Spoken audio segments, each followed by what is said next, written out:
करुणा प्रचुर अनिल प्रेम करुणा प्रचुर अनिल प्रेम करुणा प्रचुर अनिल प्रेम करुणा प्रचुर एनो प्रभु कोथा गेला आचार्य ठाकुर एनो प्रभु कोथा गेला आचार्य ठाकुर एनो प्रभु कोथा गेला आचार्य ठाकुर एना प्रभु कोथा गेला आचार्य ठाकुर काहा मुरा स्वरूप काहा सनता काहा मुरा स्वरूप काहा सनता काहा दास रघुनाथ पतित पावन काहा दास रघुनाथ पतित पावन जे अनिल प्रेम धन करुणा प्रचुर अनिल प्रेम करुणा प्रचुर ताहा मूर भट्ट जुग ताहा कविराज ताहा मूर भट्ट जुग ताहा कविराज एक काले कोथा गेला गोरा नटराज एक काले कोथा गेला गोरा नटराज जे अनिल प्रेम धन करुणा प्रचुर जे अनिल प्रेम धन करुणा प्रचुर पाषाणे कुटिब माथा अदले पशिब पाषाणे कुटिब माथा अदले पशिब गौरांग गुणेर निधि कोथा गेले पाबो गौरांग गुणेर निधि कोथा गेले पाबो जे अनिल प्रेम धन करुणा प्रचुर जे अनिल प्रेम धन करुणा प्रचुर शेषव संगीत संगे जे कल विलास शेषव संगीत संगे जे कल विलास से संगन पाइया कांदे नरतम दास से संगन पाइया कांदे नरतम दास जे अनिल प्रेम धन करुणा प्रचुर जे अनिल प्रेम धन करुणा प्रचुर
बलदेव सुभद्रा महारानी की जय। श्री श्री राधा मदन मोहन की जय। श्री श्री राधा माधव की जय। श्री श्री गौरताय की जय। जगत गुरु श्रील प्रभुपाद की जय। श्री श्री जगन्नाथ दास बाबा जी तिरुवाव दिवस की जय। श्री श्री रसिकानंद प्रभु तिरुवाव दिवस की जय। समस्त भक्तविंद की जय। अनंत कोटि वैष्णव भक्तविंद की जय। ग्रंथराज श्रीमद् भागवतम की जय।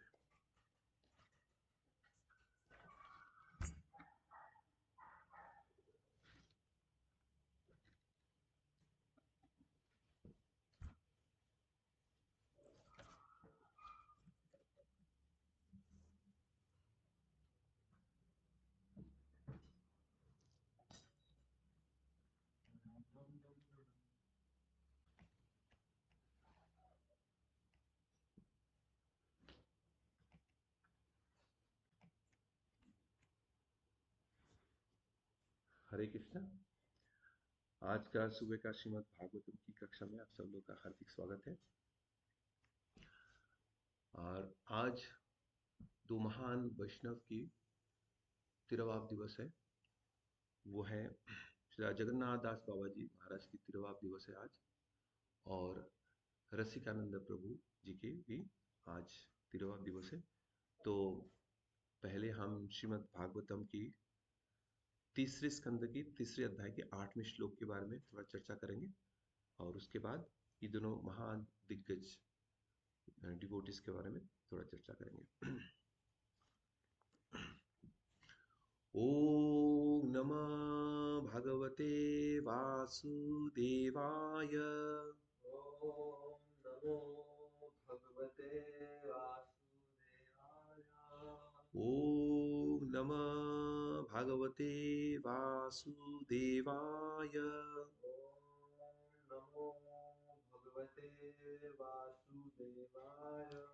ओम नमः भगवते वासुदेवाय। ओम नमो भगवते वासुदेवाय। नारायणं नमस्कृत्य नारायणं नमस्कृत्य नरं चैव नरोत्तमं नरं चैव नरोत्तमं देवीं सरस्वतीं व्यासं देवीं सरस्वतीं व्यासं ततो जयमुदीरये। ततो जयमुदीरये। नष्टप्रायेषु अभद्रेषु नष्टप्रायेषु अभद्रेषु नित्यं भागवत सेवया नित्यं भागवत सेवया भगवति उत्तमश्लोके भगवती उत्तमश्लोके भक्तिर्भवति नैष्ठके। भक्तिर्भवति नैष्ठिकी।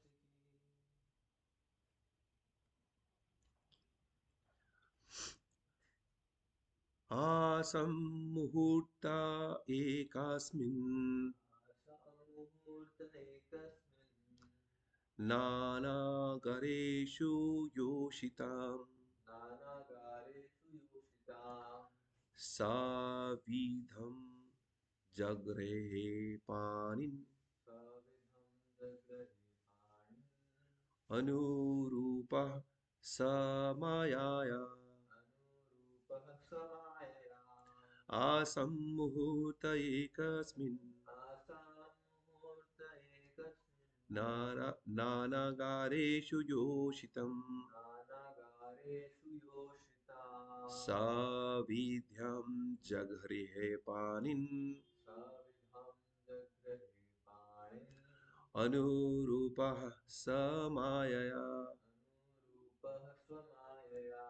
आसम्मुहूर्त एकस्मिन् आसामुहूर्त एकस्मिन् नानागारेषु योषितम् नानागारेषु योषिताम् साविध्यं जगृहे पाणिन् सविधं जगृहे पाणिन् अनुरूपः समायया अनुरूपः स्वमायया। आसम्मुहूर्त एकस्मिन् आसामुहूर्त एकस्मिन् नानागारेषु योषितम् नानागारेषु योषिताम् सविधं जगृहे पाणिन् सविधं जगृहे पाणिन् अनुरूपः समायया। अनुरूपः समायया। बोलिए। आसामुहूर्त एकस्मिन् आसं मुहूर्त एकास्मिन् नानागारेषु योषिताः नानागारेषु योषितम् सविधं जगृहे पाणिन् सविधं जगृहे पाणिन् अनुरूपः समायया अनुरूपः समायया।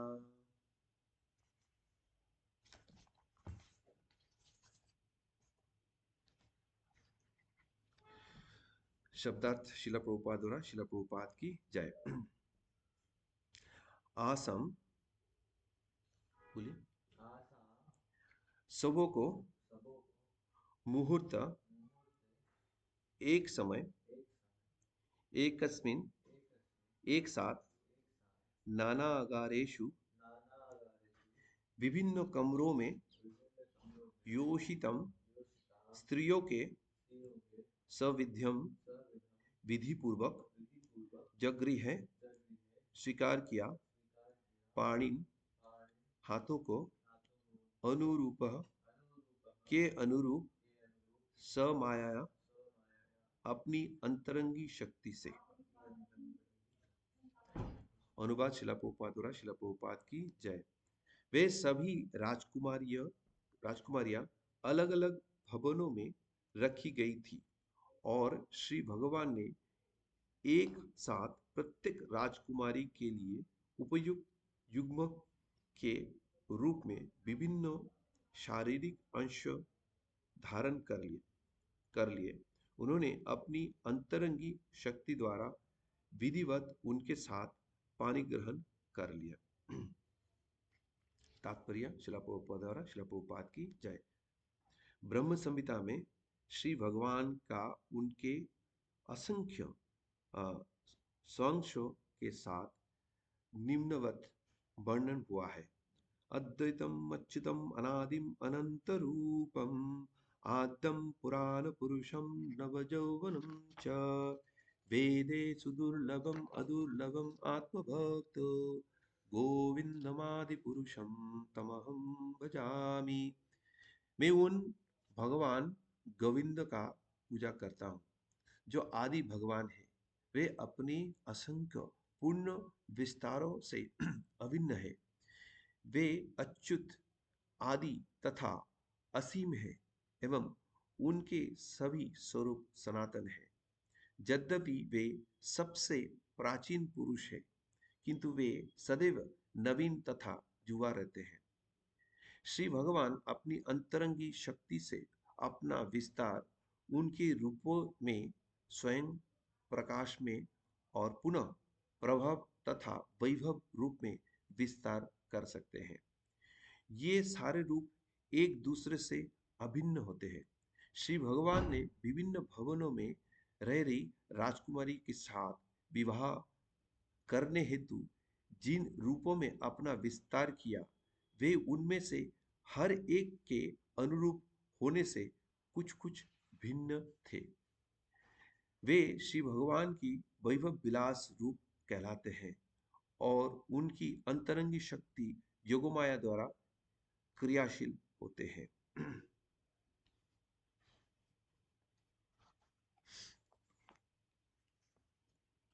ओम अज्ञानतिमिरन्धस्य ज्ञानाञ्जनशलाकया चक्षुरुन्मिलितं येन तस्मै श्रीगुरवे नमः।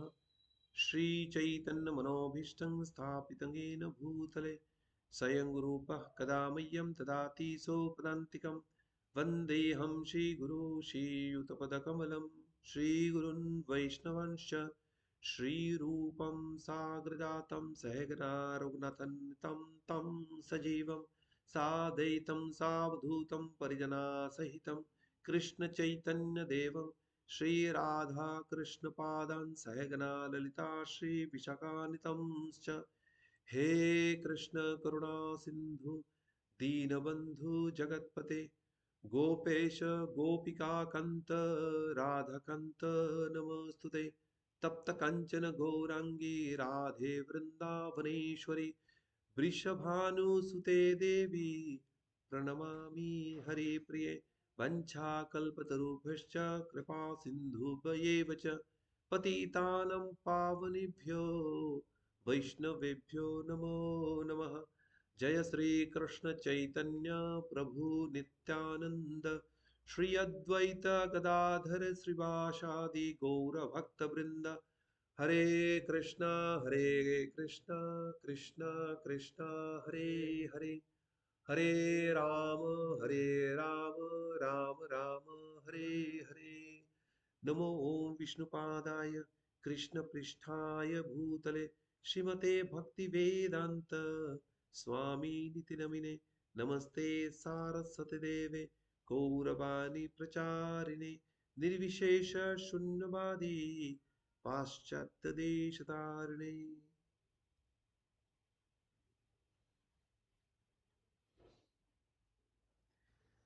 हरे कृष्णा।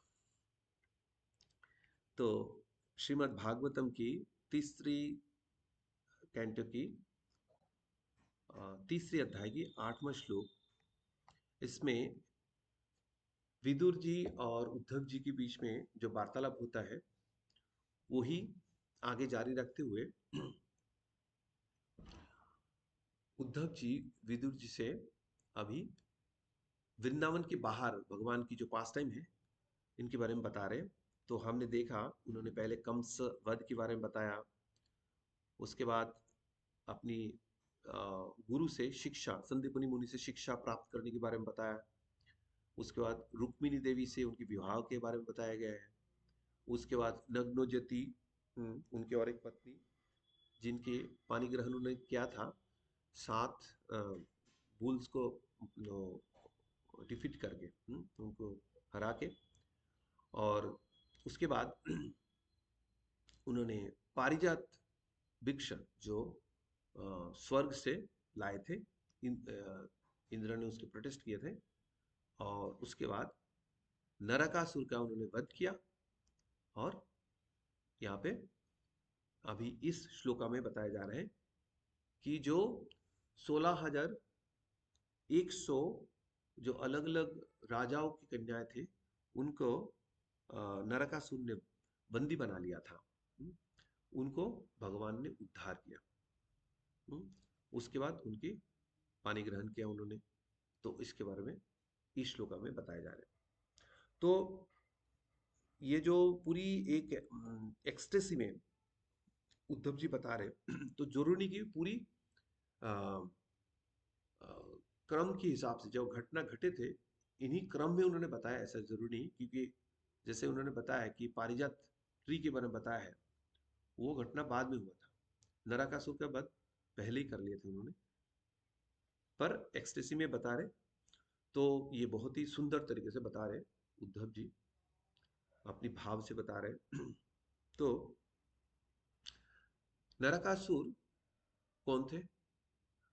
भगवान के साथ जो भूमि देवी, इन दोनों की पुत्र के रूप में नरकासुर का जन्म हुआ था। और भगवान की पुत्र होते हुए भी ये नरकासुर जो है वानासुर जैसे प्रमुख दैत्यों की संग किया, इसके चलते उसकी जो कॉन्शियसनेस है वो भी करप्ट हो गया। और इसके चलते ये बहुत बड़ा भगवत विमुख बन गया, एक अभक्त बन गया। और ऐसे दुराचारी की तरह कार्य कर रहा था। तो उसमें से एक है कि सारे राजाओं के ऊपर उसके आधिपत्य, हाँ, बरकरार करने के लिए उसने 16,100, हाँ, कन्याएं, जो अलग अलग राजाओं की कन्याएं, उनको अपनी महल में बंदी बना लिया था। और उद्देश्य ये था उनको बंदी बना के रख देना, उनको विवाह करना ये उद्देश्य नहीं था। किसी जगह पे और किसी भक्त से ये भी सुना था कि 16,100 कन्या को बंदी बनाया था और 8 कन्या की वो उसका इंतजार था। तो 16,108 कन्या को एक साथ विवाह करने वाला था, ऐसे किसी जगह सुना है। क्योंकि नारद मुनि ने ऐसे बुद्धि दिया था कि ऐसे करोगे तो भगवान बन जाओगे। तो ऐसे किसी जगह सुना था, मतलब किसी शास्त्र में तो नहीं सुना, बट भक्त से सुना है। जैसे जीतामृत प्रभु एक बार एक क्लास में बता रहे थे। तो अम, तो ये जो कन्याएं थे ये अलग अलग राजाओं की, मनुष्य युग में जो राजा थे इनके पुत्रियां, और नहीं तो अप्सराएं, गंधर्व की पुत्रियां, इन सबको अलग अलग देवताओं की पुत्रियां अलग अलग जगह से इकट्ठा किया। तो इसके अलावा उसने और भी किया क्या, अपमान करने के, देवताओं के अपमान करने के लिए वो इंद्र की छतरी जो है उसको मतलब छीन लिया था। और अदिति जो देवताओं की माताश्री है, उनके कर्ण की कुंडल जो है वो छीन लिया था उसने। तो ये घोर अपमान है देवताओं की। तो देवता लोग तो कुछ कर नहीं पा रहे थे कि नरकासुर का बहुत वो था, प्रताप था उस समय। तो इसलिए देवता लोग ने भगवान से सुपारिश पेश किया कि आप जाके ये सारी चीजों को उद्धार कीजिए। तो अब क्या है, ये सब सुन के, देवताओं की जो स्तुतियां सुन के भगवान ने ये तय किया कि अभी नरकासुर का वध किया जाए। जबकि नरकासुर एक तरह से उनके पुत्र है, फिर भी भगवान बहुत ही न्यूट्रल है। समहम सर्वभूतेषु, जैसे भगवान ने बताया है कि जब कोई भक्तों की विरुद्ध में विरुद्धाचरण करता है तो भगवान अपनी पुत्र होने से भी वो पीछे नहीं हटते उसको दंड देने में। पर अब बात ये कि ये जो नरकासुर है उसने एक वर प्राप्त किया था कि उसके माता ही उसको वध कर सकते हैं, वध कर सकती है। तो अब इसी बात के लिए भगवान ने सत्यभामा को अपने साथ ले लिया था गरुड़ की पीठ पे, और प्रागज्योतिषपुर, जो अभी वर्तमान असम है, वहां पे चले गए थे, जो नरकासुर का किंगडम था, राज्य था, वहां ले गए। तो सत्यभामा जी जब उन्होंने सुनी कि अलग अलग स्त्रियों के साथ ऐसे दुर्व्यवहार कर रहा है वो, तो इस बात पे वो भी बहुत गुस्से में आ गई। तो वो भी कृष्ण के साथ चल पड़ी नरकासुर का वध करने के लिए। तो उनकी जो इच्छा है, जरूरी नहीं कि भगवान ने ऐसे नरकासुर का वध किया, पर उनकी प्रेजेंस, जो सत्यभामा की उपस्थिति और उनकी इच्छा, और उनके जो इंटरवेंशन किया उन्होंने, उसी बात पे नरकासुर का वध हो पाया। बट भगवान तो कुछ भी कर सकते, बट ये जो वर है उसको साकार करने के लिए भगवान ने ऐसे किया। तो नरकासुर का एक वो भी था, जनरल था, जैसे सेनापति होता ना, वो था मूरा। और मूरा का 5 सर था। तो सबसे पहले भगवान ने मूरा का वध किया, और इसलिए भगवान का नाम है मुरारी। मूरा की आरी, मूरा की शत्रु। श्री श्री जगन्नाथ बलदेव सुभद्रा महारानी की जय, श्री श्री राधा मदन मोहन की जय, श्री श्री गोविंद जगत गुरु श्रील प्रभुपाद की जय। तो उसके बाद भगवान और नरकासुर के बीच में भयंकर युद्ध हुआ। उसके उपरांत भगवान ने नरकासुर का वध किया। हम्म, तो नरकासुर का जब वध किया तो भूमि देवी,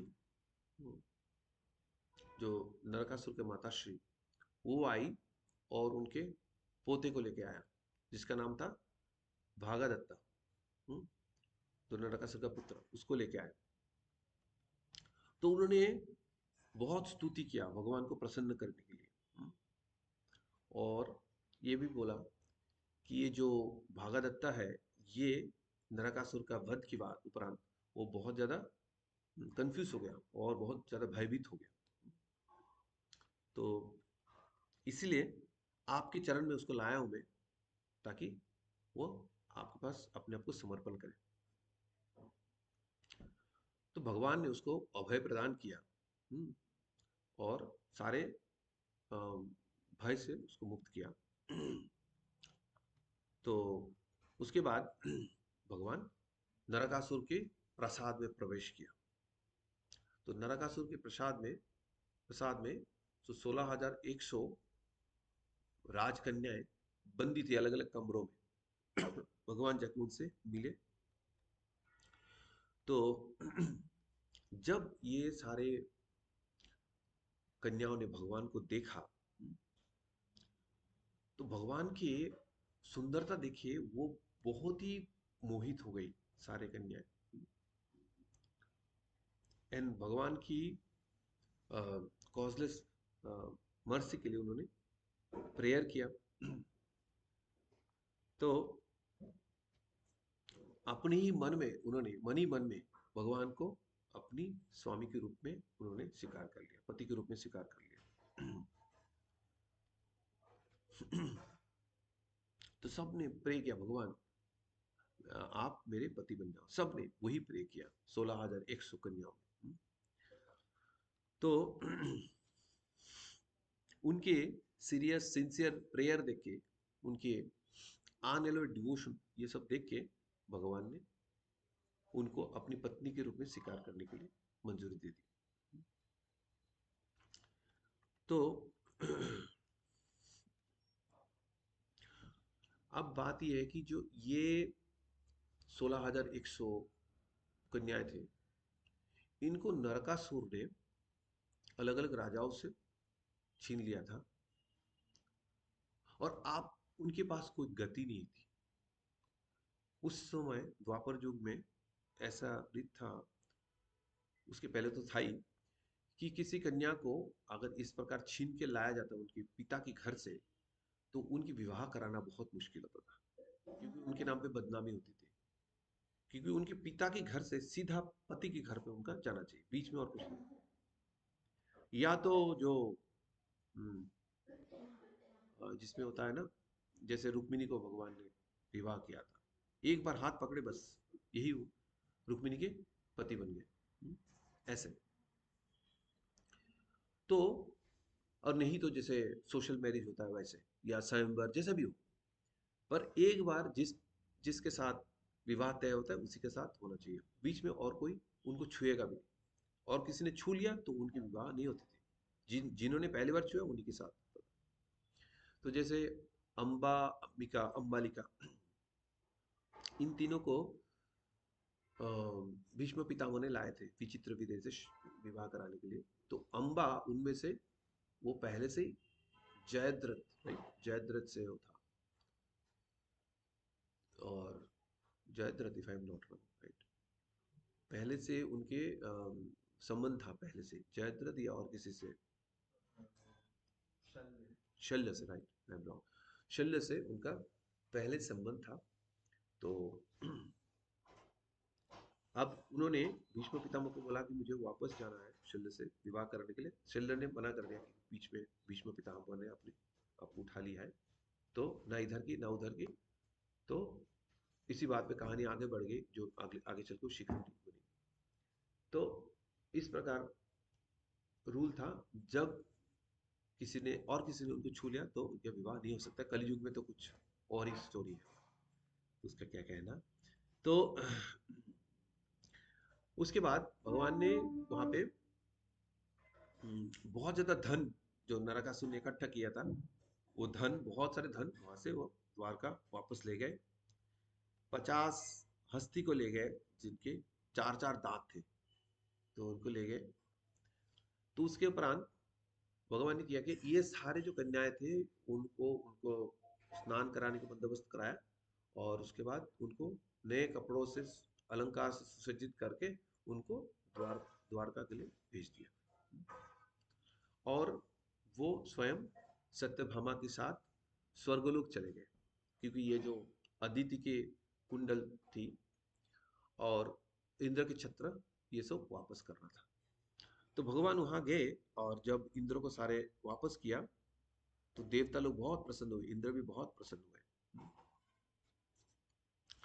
जब इस घटना के बाद भगवान सत्यभामा के साथ वापस आ रहे थे, तब सत्यभामा ने जिद किया कि पारिजात वृक्ष जो है उसको उठा लिया जाए, क्योंकि नारद मुनि ने बहुत पहले पारिजात के पुष्प लाए थे, भगवान ने रुक्मिणी देवी को दिया था। बाद में सत्यभामा एक कम्पिटिटिव स्पिरिट में आ गई। तो उनकी जिद को पूरी करने के लिए भगवान ने पूरे पारिजात की वृक्ष को ही ले गए। भगवान ने ऐसे ही बोल दिया था, आपके लिए फूल किया, हम तो पूरी वृक्ष ले आए। तो अभी इसी बात के लिए उन्होंने सत्यभामा को साथ लेके आए थे। अब सत्यभामा जिद कर रही है। तो भगवान जो पारिजात ट्री वापस धरती पे आने की लेके आने की कोशिश कर रहे थे, तब इंद्र उसमें बाधा डाले और इंद्र के साथ युद्ध हुआ। उसमें इंद्र को उन्होंने परास्त किया। Excuse me. तो इस प्रकार excuse me, तो इस प्रकार इंद्र जब अभी बहुत प्रसन्न थे, क्योंकि उनको सारे जो छत्र और जो कुंडल ये सब वापस मिला, तो तुरंत वो भूल गए। और जैसे एक साधारण मेटेरियलिस्टिक लोग होता है, इसी की तरह सब कुछ भूल भाल के अगेन कृतज्ञ बन के भगवान से दोबारा लड़ना शुरू कर दिया। तो तो उसके बाद भगवान पारिजात ट्री को ये ले आए थे द्वारका में। और उसके बाद सत्यभामा की प्रासाद जो है ये पारिजात ट्री की खुशबू और उसके फूलों से सुगंधित हो गए। तो वो बहुत प्रसन्न हो गई थी। नाउ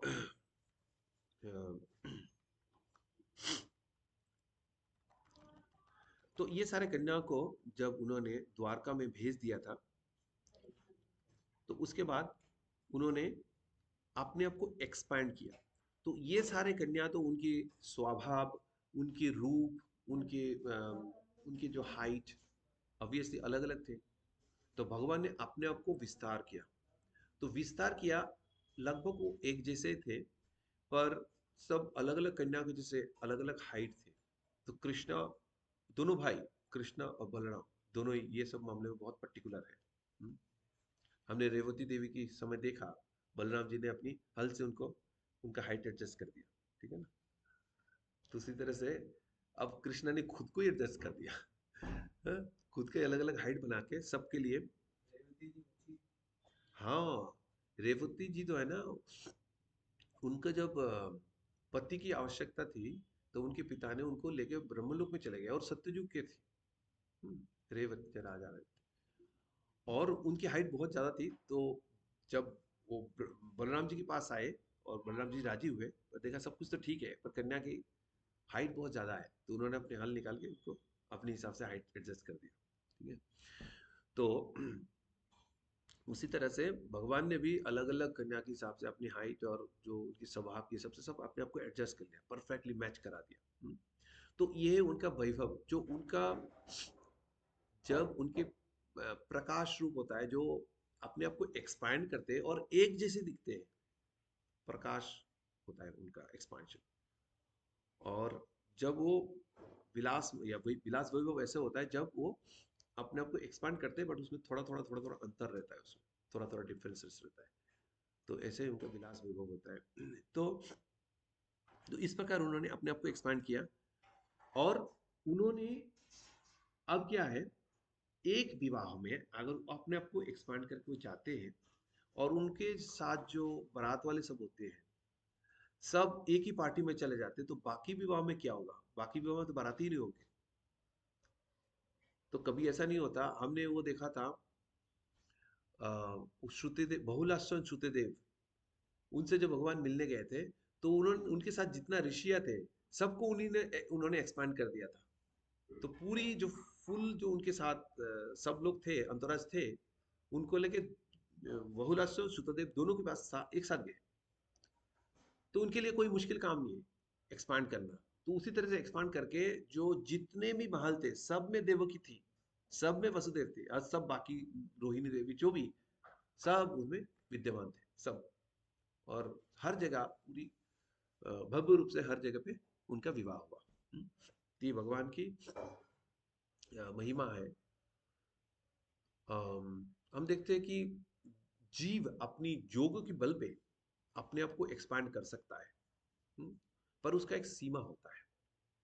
जैसे करदम मुनि, करदम मुनि अपने आप को एक्सपांड करके 9 अलग अलग उसमें आ गए थे, पर सब रूप एक ही कार्य कर रहा होता है, उसमें विभिन्नता लाना मुश्किल है। पर भगवान अपने आप को एक्सपांड करके विभिन्न कार्य कर सकते हैं, ये भी उनकी विशेषता है। तो इस प्रकार भगवान ने सारे कन्याओं से विवाह किया।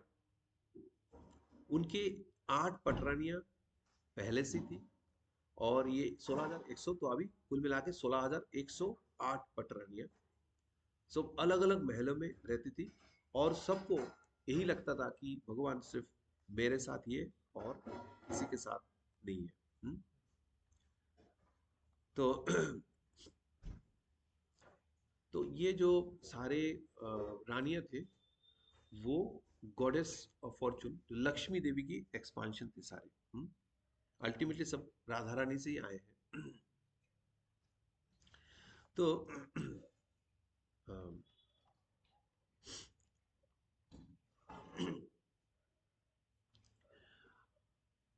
तो भगवान की ये ऑपुलेंस से, ये 16,100 रानियों से उन्होंने एक साथ विवाह किया, एक ही मुहूर्त में। एक मुहूर्त मतलब 24 मिनट होता है।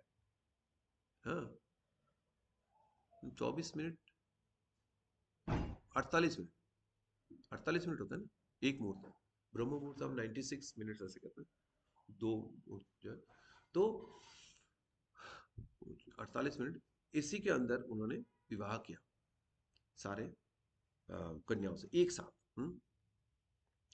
एक साधारण मनुष्य की जैसे वो लीलाएं करते थे, पर ये सारे उनके असाधारण कार्य है।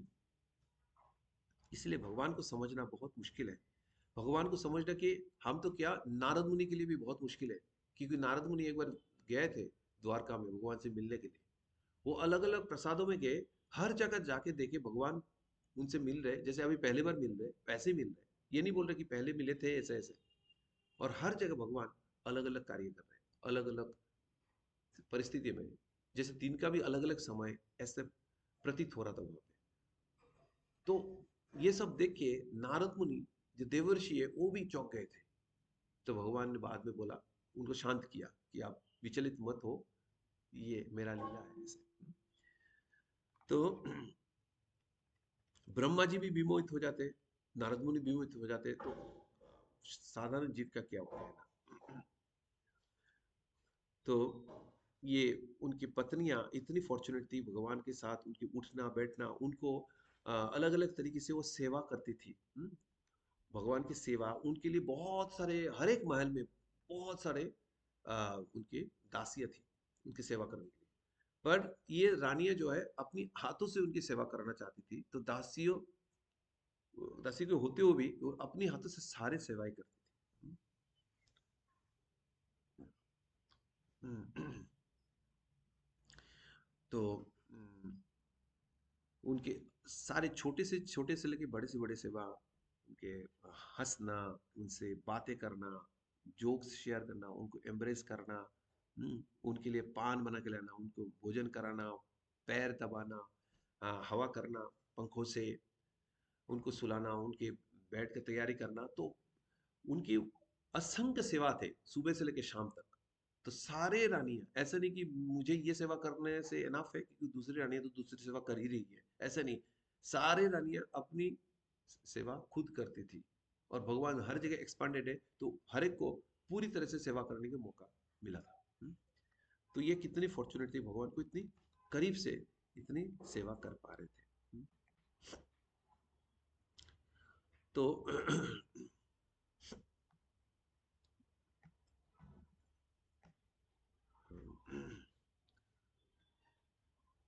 तो ये सारे सेवा करके वो भगवान को नित्य सेवा करती थी, और भगवान को इस प्रकार उन्होंने संतुष्ट किया। तो ये था आज की श्रीमद् भागवतम की श्लोका के बारे में थोड़ा बहुत चर्चा। तो अभी हम जो हमारे दो महान भक्त हैं, इनके तिरुभाव दिवस है आज। जैसे जगन्नाथ दास बाबा जी और रसिकानंद प्रभु, उनकी तिरुभाव दिवस है आज, पुण्य तिरुभाव दिवस है। तो उनके बारे में थोड़ा हम चर्चा करेंगे। तो जगन्नाथ दास बाबा जी जो है, वो शिला भक्ति विनोद ठाकुर की गुरु महाराज थे। पूरा मतलब वैराग्य पर्सनिफाइड थे, बहुत ही वैरागी थे। उनके जो स्पेशल टीचिंग था कि किसी स्त्री का संग नहीं करना, इतने में बात काफी हो जाता है। उसके बाद बोलते हैं जो पुरुष ऐसे स्त्री का संग करता है उसके संग नहीं करना। बात यहीं पे खत्म नहीं हुआ। जो पुरुष ऐसे पुरुष का संग करता है जो और किसी स्त्री का संग करता है, उस पुरुष का संग नहीं करना। तो कितना वैरागी थे आप समझ सकते हैं। तो अम, उन्होंने अपने गुरु महाराज श्री मधुसूदन दास बाबा जी से दीक्षा ग्रहण किया था। और जो हम जानते हैं आज की युग में बहुत साल तक जीने वाले व्यक्ति, इनसे ज्यादा मैंने सुना नहीं अभी। 144 साल, ऐसे तो पुराने जमाने में बहुत सुना गया है, बट 144 साल रेयर होता है। इतने साल उन्होंने जिया था, और 144 साल ही अंत तक भगवान की पूरी तरह से अनन्य भक्ति किया था। तो ये कितनी महान भक्त थे। कभी कभी भक्त ये कंफ्यूज होता है कि नवद्वीप धाम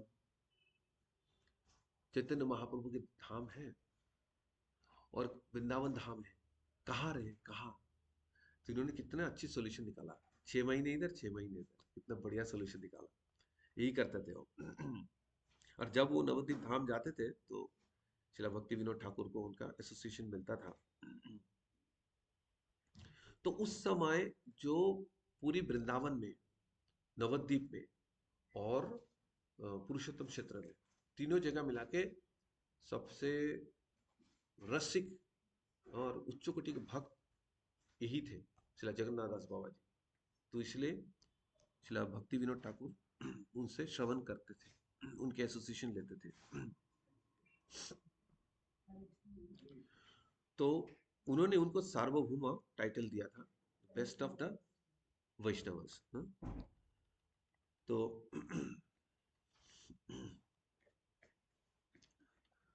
तो जब उनके 125 साल उम्र हो गया था, तो उनके जो आंखों का पत्ते जो है ना वो भी लटक गए थे आंखों के सामने से।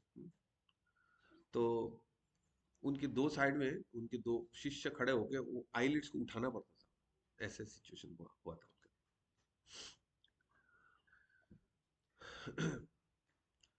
तो तो जगन्नाथ दास बाबा जी चल फिर तो नहीं पाते थे। उनके एक, भृत्य था, उनका नाम था बिहारी। तो बिहारी अभी उनके टोकरी या उनके शोल्डर में लेके उनको घूमते थे। तो इसी प्रकार एक जगह से दूसरी जगह वो जाते थे। पर नाम कीर्तन पे उनके बहुत बहुत ज्यादा रुचि था। जब नाम कीर्तन होता था तो वो फोल्डर से या टोकरे से कूद के निकल जाते थे, डांस करना शुरू करते थे, मतलब जैसे अलग से उनको एनर्जी मिलता था।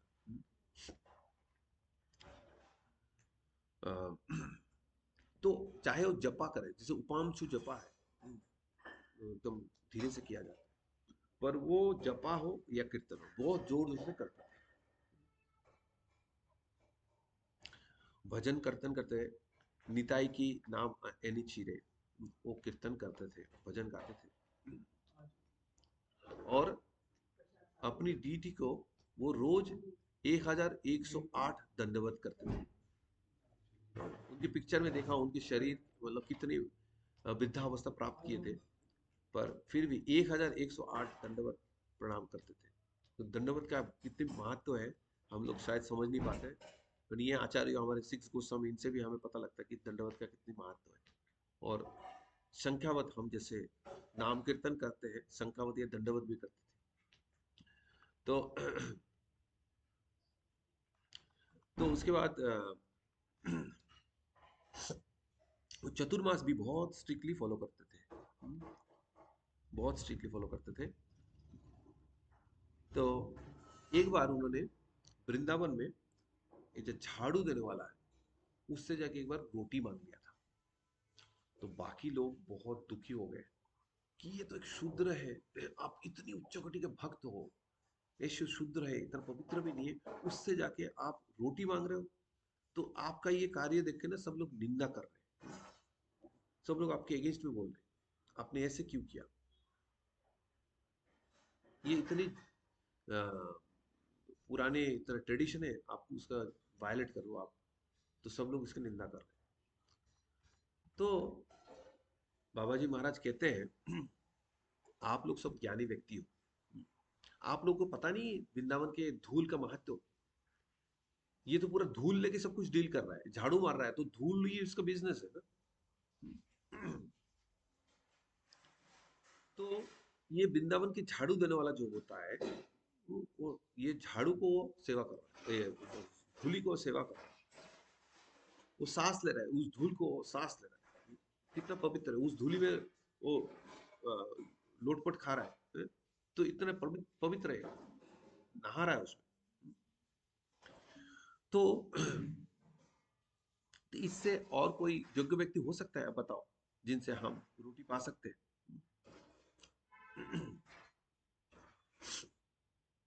तो ये जब उन्होंने बोला तो सब लोग चुप हो गए, देखा, बात तो सही कह रहे हो, वृंदावन के धूल लेके ये डील कर रहा है, तो ये कितना एलिवेटेड है, कि धूल का महत्व सब पता है।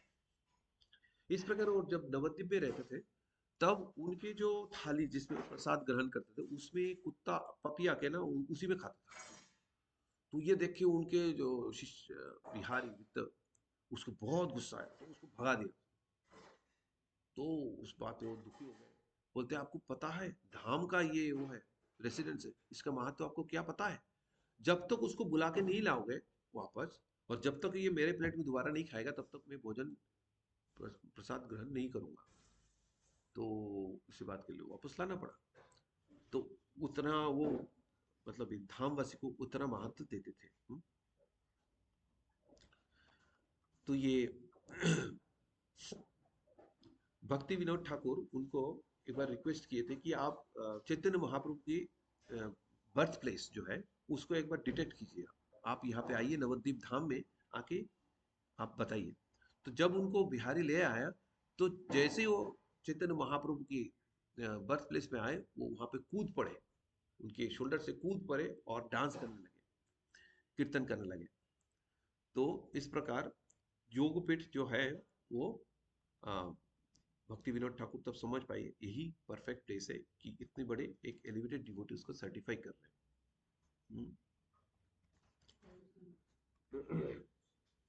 तो उनके बहुत सारे शिष्य थे, आ, और वो टोटली वैरागी थे, और प्योर डिवोशनल सर्विस उस समय जो डिवोटीज थे, एलिवेटेड डिवोटीज थे, उनमें से बहुत ही प्रमुख डिवोटी थे, बेस्ट ऑफ द डिवोटीज थे, इसलिए वैष्णव सार्वभौम बताया गया।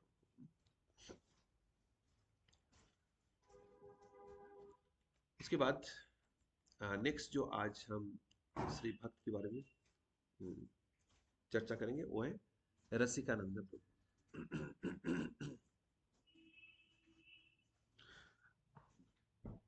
चैतन्य लीला में लॉर्ड नित्यानंद की एक डिसाइपल थे, गौरीदास पंडित। वो इतने प्रमुख व्यक्तित्व थे कि चैतन्य महाप्रभु जब संन्यास ग्रहण किए थे, जो बहुत ही गिने चुने लोगों को उन्होंने बताया था, इनमें से ये थे गौरीदास पंडित। हम्म। ये गौरीदास पंडित के शिष्य थे हृदय चैतन्य, जिनके हृदय में चैतन्य महाप्रभु शेल्टर लिए थे। तो ये अलग पास टाइम है। और उनके शिष्य थे दुखी कृष्णदास, दुखी कृष्णदास, जिनको बाद में श्यामानंद बुलाया। वो आए थे, हृदय चैतन्य बाद में आए थे जीवो गोस्वामी से करने के लिए कि आपने मेरे शिष्य को कैसे अपने शिष्य बना लिया।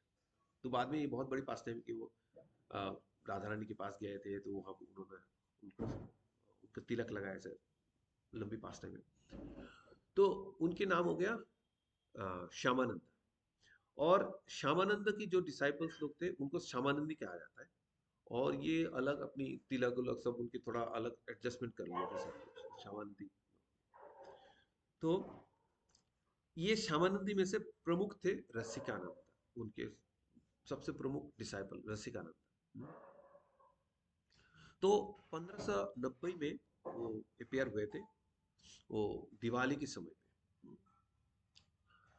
और चैतन्य महाप्रभु की, हम जानते हैं उस दिन हमने सुने थे चैतन्य महाप्रभु की डिसअपियरेंस की 50 साल बाद पहले गौर पूर्णिमा मनाया गया था, और उसके 6 साल बाद 56 साल बाद ये रसिकानंद प्रभु का अपियरेंस हुआ।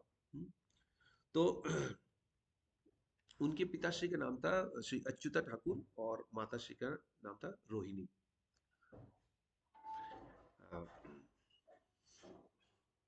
सॉरी, उनके पिताश्री जो सॉरी पिताश्री जो है ना, रोहिणी के किंग थे, रोहिणी के किंग थे, और उनकी माताश्री का नाम था भवानी। तो तो बहुत कम उम्र में वो पारंगत बन गए थे सारे शास्त्रों में। तो एक बार वो बहुत ही उद्ग्रीव हो गए थे, उनके गुरु कौन बनेंगे, गुरु कौन बनेंगे, ये सोच सोच के वो बहुत उत्कंठा में थे। तो उस समय आकाश से आकाशवाणी हुआ, तो बोला है कि उतना उद्विग्न मत हो, और आप श्यामानंद की शिष्य बनोगे। ये कितना आकाश से आकाशवाणी हुआ।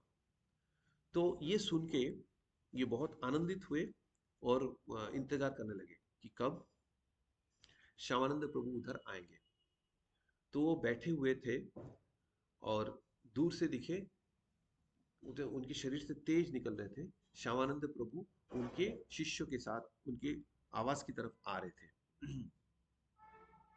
तो उनको पहले से इंडिकेशन मिला था, जब अगले दिन सूरज निकलेगा, हाँ, मतलब थोड़ा बहुत आभा निकलेगा पूरब की दिशा में, तब तुम मेरा संग प्राप्त करोगे, ऐसा करके श्यामानंद प्रभु उनके सपने में आए थे।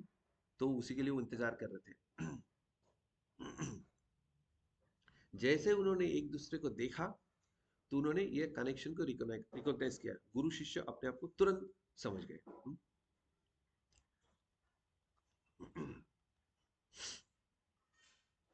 और श्यामानंद प्रभु भी बहुत आनंदित हो गए, बोलते कि फ्यूचर की वैष्णव मुझे मिल गया। हाँ, वैष्णव आंदोलन आगे कैसे बढ़ाना है उसके मुझे वैष्णव मिल गया फ्यूचर के। तो रसिकानंद श्यामानंद प्रभु जैसे ही विवाहित थे, दोनों ही विवाहित थे। एंड उनकी पत्नी की नाम थी इच्छा देवी। वो भी श्यामानंद प्रभु से दीक्षा ग्रहण की थी।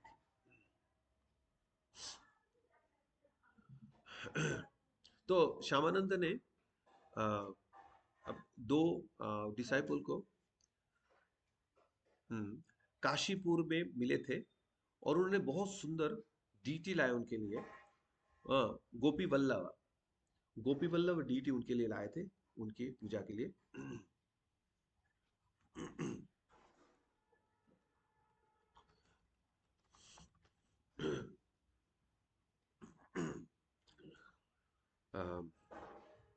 तो ये रसिकानंद प्रभु जो है, ये हिस्टोरियन के हिसाब से, रामाकांत चक्रवर्ती एक हिस्टोरियन है, उनके हिसाब से ये सबसे सफल व्यक्तित्व थे, सफल भक्त थे, किसी को भी भक्त बनाने के मामले में। एक बार उनको मारने के लिए एक पागल हाथी भेजा गया था, उन्होंने उसको भी अपने डिसाइबल बना लिया। तो इस प्रकार मतलब उनकी मिस्टिक पावर थे, और वो उसको ऑब्वियसली भक्ति में यूज करते थे।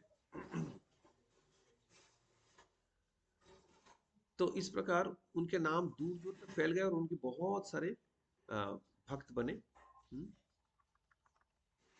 और अंत में ऐसा हुआ कि वो रेमुना में गए थे, और रेमुना में उन्होंने ये तय किया कि अभी अभी तिरुवा होने का उनका समय आ गया।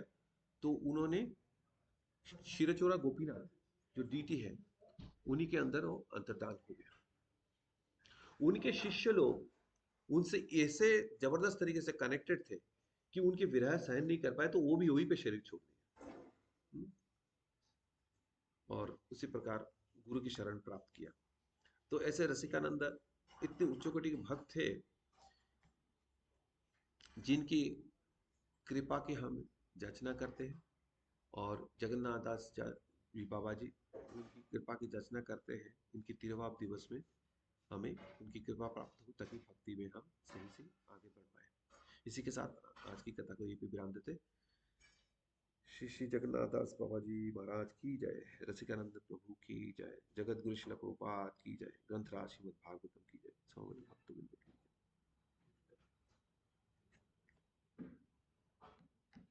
कोई प्रश्न?